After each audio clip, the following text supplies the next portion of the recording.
Hello दोस्तों, स्वागत है आप सभी लोग का यूट्यूब चैनल ज्योग्राफी बीटीके में।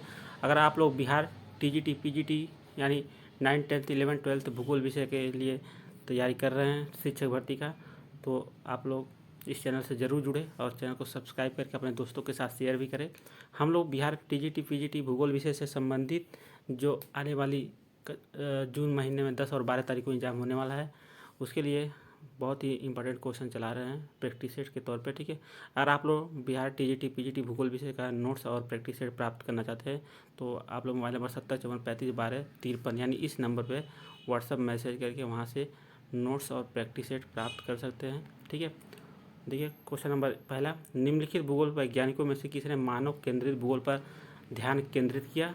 तो इसका राइट आंसर सी, रेडजेल महोदय ने मानव केंद्रित भूगोल पर ध्यान केंद्रित किया था। ठीक है, क्वेश्चन नंबर हम लोग देखते हैं 2, निम्नलिखित में से किसने भूगोल को भू विस्तारित विज्ञान के रूप में निरूपित किया? ए है P.E. जेम्स, बी है हैटनर, सी है अरिस्तोफेन, डी है एक्सदी, ई में से कोई नहीं।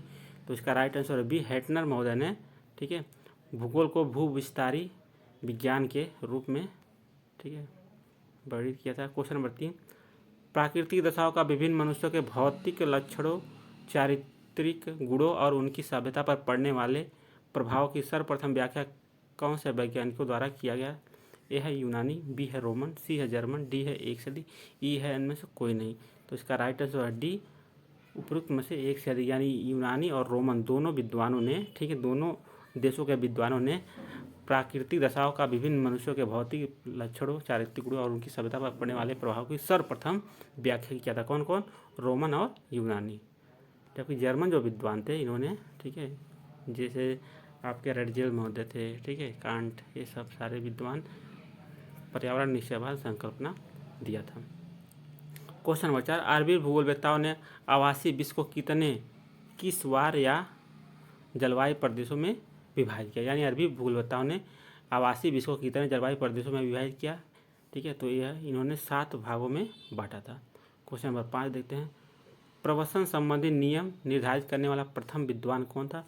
प्रवसन यानी प्रवास से संबंधी जो सिद्धांत या नियम था, सबसे पहले कौन विद्वान निर्धारित किया था? ए है E.G. रेवेंस्टीन, बी है एवरेट ली, सी है जेलेंस्की, डी है एक सदी, ई में से कोई नहीं। तो इसका राइट आंसर है E.G. रेवेंस्टीन महोदय ने सबसे पहले इन्होंने प्रवास से संबंधित नियम निर्धारित किया था। क्वेश्चन नंबर 6, बिहार का कौन सा शहर 5 पहाड़ियों से घिरा है? ए है गया, बी है राजगीर, सी है भागलपुर, डी है एक सदी, ई में से कोई नहीं।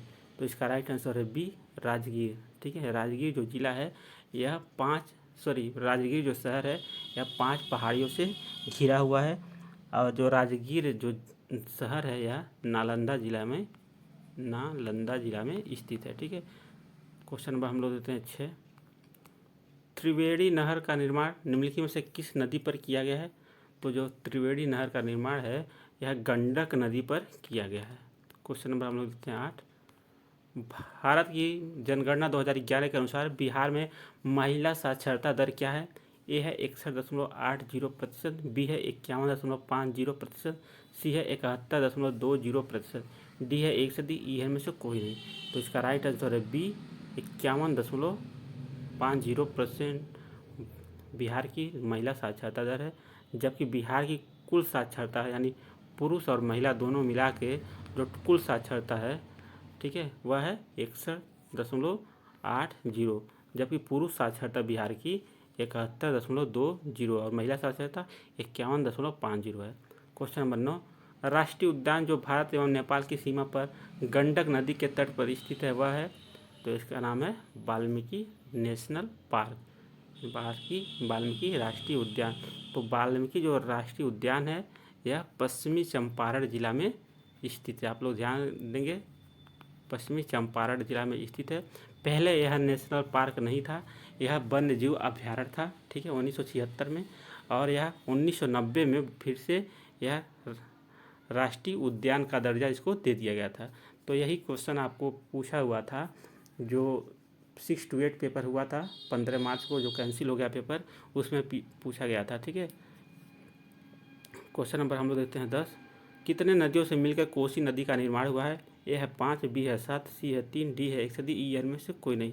तो कोसी नदी का निर्माण 7 नदियों से मिलकर हुआ है, इसीलिए इसको सप्तकोसी के नाम से भी जाना जाता है। सप्तकोसी, ठीक है, सप्तकोसी यानी 7 नदियों से मिलकर बनी नदी कोसी नदी, ठीक है।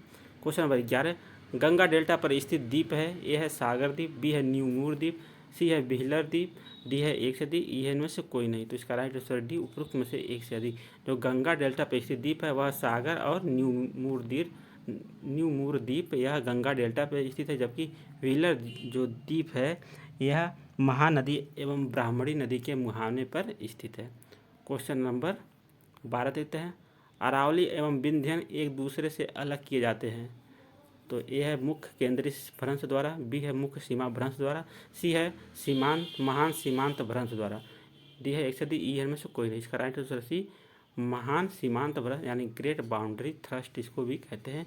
ये ग्रेट बाउंड्री थ्रस्ट जो है वह अरावली को विंध्यन से अलग करती है। मान लीजिए यह अरावली पर्वत है और ये विंध्यन पर्वत है, तो दोनों यहाँ जहाँ पे मिल रही हैं यहाँ पे क्या है, महान सीमांत भ्रंश है, ठीक है।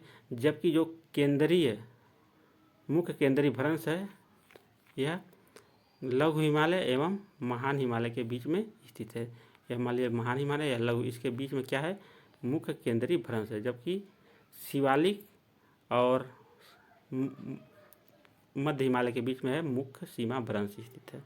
क्वेश्चन नंबर हम लोग देखते हैं, काराकोरम जिसे उच्च एशिया का मेरुदंड कहा जाता है स्थित है।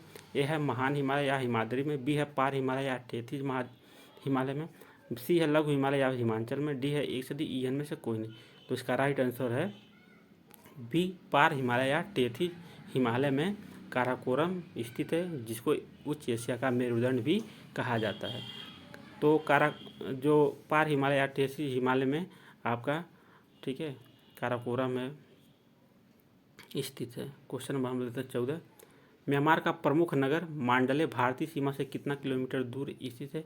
जो म्यांमार का प्रमुख नगर मांडले है वह भारतीय सीमा से 300 किलोमीटर दूर स्थित है, ठीक है। बहुत ही इंपॉर्टेंट क्वेश्चन है। क्वेश्चन नंबर 15, भारत का क्षेत्रफल जापान का कितना गुना अधिक है, ठीक है। भारत का क्षेत्रफल जो है जापान का कितना गुना अधिक है। तो जो भारत का क्षेत्रफल है यह जापान का 8 गुना अधिक है, ठीक है।